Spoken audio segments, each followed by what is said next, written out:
Plotting the optimum altitude over time gives us the graph shown on screen. In order for the aeroplane to maximize the specific range, the aeroplane must stay with the optimum altitude as the optimum altitude slowly increases. Climbing in this way is sometimes called a cruise climb. But carrying out a cruise climb is not always possible, since air traffic control restrictions and airspace congestion may predetermine flight cruising levels. If this is the case, in order to stay close to the optimum altitude, step climbs may be performed.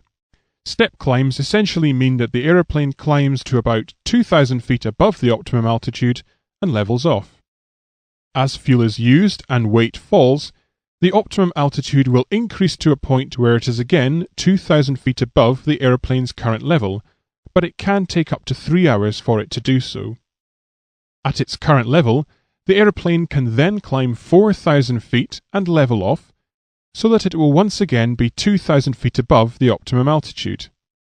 But if the last step climb is within 200 nautical miles of the top of descent, then the fuel saving is negated and the aeroplane should remain level. The step climb process can be repeated throughout the cruise, and it helps to explain why the cruise altitudes at the end of the flight are higher than at the start. Carrying out step climbs in this way, rather than always staying with the optimum altitude, will increase fuel consumption by about 1% and therefore decrease the maximum range by 1%. This may not sound like much, but over a year, a typical 747 would have used an extra 34,000 tons of fuel.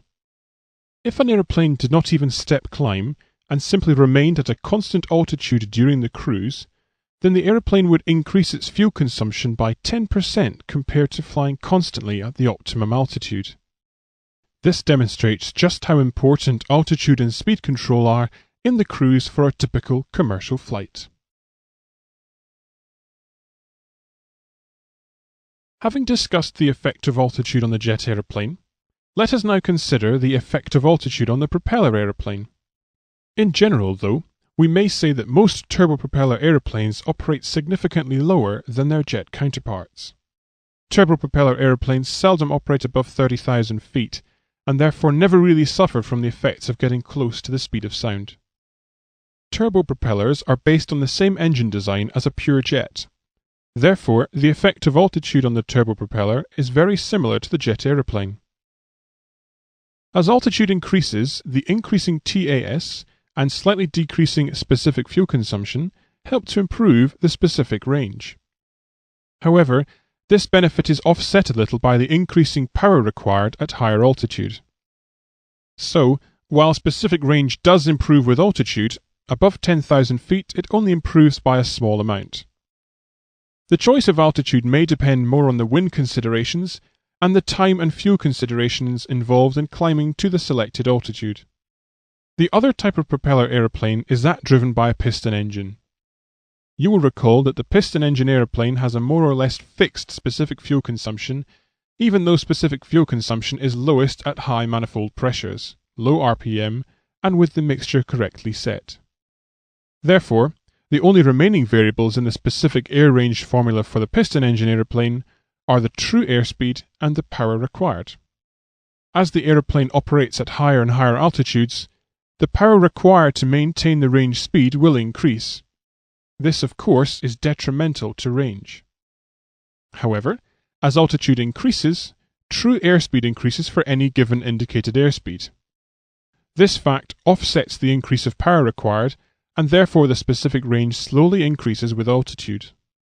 However, the aeroplane will reach an altitude where the throttle needs to be fully advanced to keep the selected speed. This altitude is called the full throttle height. Beyond this altitude, the selected power and selected airspeed cannot be maintained, and the aeroplane will slow down. Very soon after this altitude, the true airspeed will also start to fall despite the decreasing density. This fact, combined with the constantly increasing amount of power required, means that the specific range will decrease. As a result, maximum specific range will be attained just after full throttle height.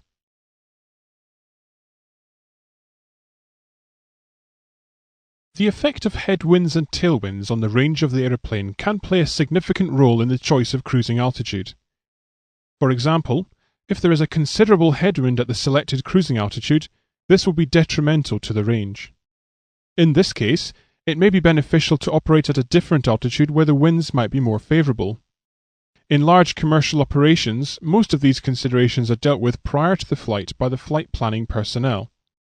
However, in smaller operations, and if conditions change in flight, a pilot may have to carry out a wind-altitude trade-off calculation. Information enabling the pilot to do this is usually given in the aeroplane flight manual, an example of which is shown on screen.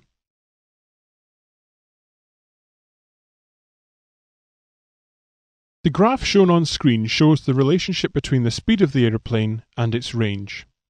Shown here is the speed for best range, which for a jet aeroplane is 1.32 VMD.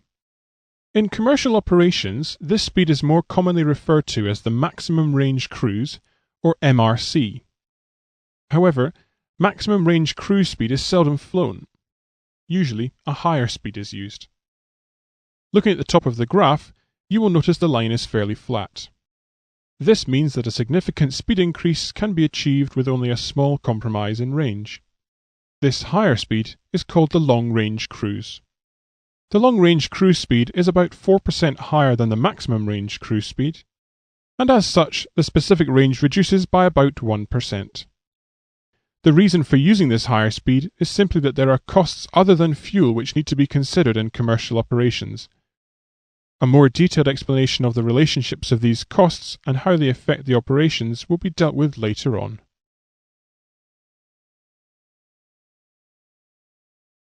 This last section on the general performance principles in the cruise deals with summarizing the performance speeds using the drag and power required curves. Firstly, we will go through the performance speeds on the drag curve. You may recall that there were three reference speeds. These were VMP, VMD, and 1.32 VMD.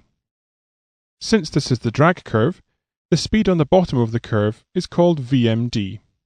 The other two speeds are VMP and 1.32 VMD. VMP is about 0.76 lower than VMD. 1.32 VMD is higher than VMD and is found on the tangent of the drag curve. These three reference speeds mean different things for different aeroplanes, and knowing which reference speed is to be used for a specific performance task is important. For example, you may recall that the best endurance speed for a jet aeroplane is VMD, but the best range speed is 1.32 VMD. Best endurance speed for a propeller is VMP, but the best range speed is VMD. There are other speeds though. During the climb lesson we learnt that the best angle of climb speed, Vx, is for a jet aeroplane VMD, but for a propeller aeroplane it is VMP. The best rate of climb speed, Vy, is for a jet 1.32 VMD, but for a propeller aeroplane it is VMD. Lastly, during the descent lesson you learnt that the speed for the minimum angle of descent, or best glide speed, is VMD, and the speed for the minimum rate of descent is VMP. It's obvious that so many speeds may cause confusion to students. Placing the speeds together in this way helps you to see where they are in relation to the three reference speeds and in relation to one another. What is equally important though is for you to have a tool which you can manipulate to give the desired results. This is what the graph aims to provide. You may remember that as weight increases, the drag curve moves up and to the right. This means that not only drag is increased, but also all the performance speeds are higher. The reverse is true as weight is decreased. The drag curve moves down and left, showing that drag decreases and the performance speeds are lower.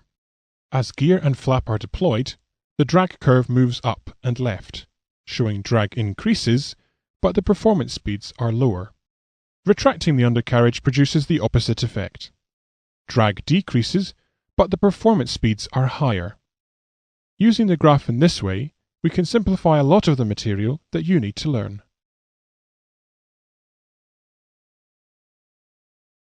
Just as in the previous section where the performance speeds were shown on the drag curve, we can do the same with the power required curve. Firstly, the three reference speeds need to be identified on the graph. Since this is a power required curve, the speed at the bottom of the curve is the velocity of minimum power, VMP, as shown. The next speed is VMD. This is slightly higher than the VMP and is found at the tangent point on the power required curve. The last speed is 1.32 VMD and is shown here.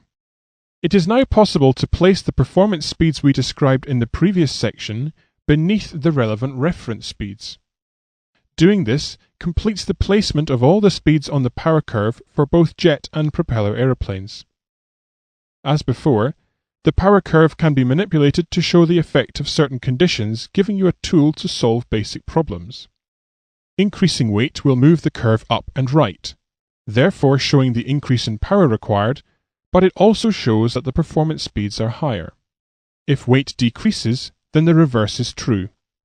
Similarly, with the deployment of flaps and undercarriage, the curve will move up and left, showing that the power required increases, but the performance speeds reduce. Again, the reverse is true when the gear and flaps are retracted. Hopefully from this demonstration, you can see the importance of using a graph for the reference speeds.